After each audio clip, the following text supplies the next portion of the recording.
Yes, opo. As early as 2016, dati pa pong senador ang Pangulo ngayon.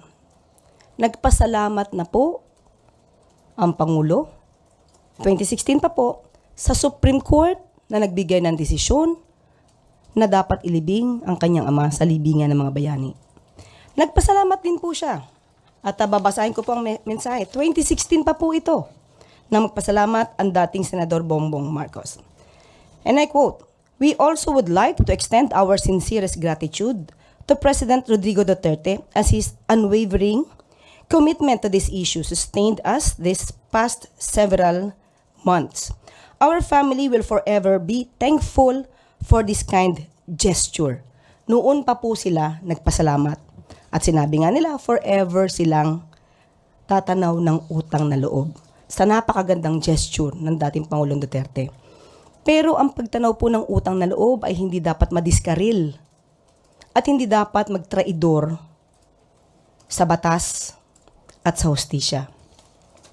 Ginamit mo ni dating Pangulong Duterte ang batas. Ito po yung nauugnay sa RA 289 patungkol po sa pagpapalibing sa libingan ng mga bayani at sinusugan po ito ng Presidential Proclamation 208 ni dating Pangulong Marcos. At mayroon din pong regulation, ang AFP G-161-373 na kabilang ang Pangulo or Commander-in-Chief na entitled to interment at the libingan ng mga bayani. Ilan naman po ito ay may basihan nung isinagawa ni dating Pangulong Duterte.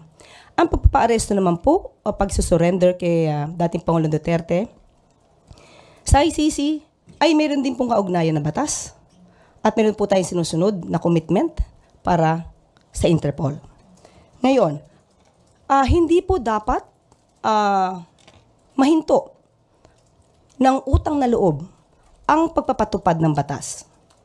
Hindi po dapat traidorin, katulad ng aking sinabi, ang pagpapatupad ng batas, ang pagpapatupad ng commitment with the Interpol.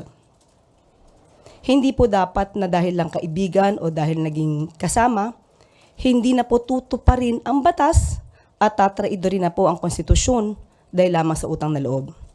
Dahil basta sinasabing ito ni Mayor Baste Duterte ng tanong ng utang na loob, ito po ba yung ginamit kaya ng dating Pangulong Duterte nung i-appoint niya ang isang Chinese national na si Michael Yang bilang kanyang economic advisor?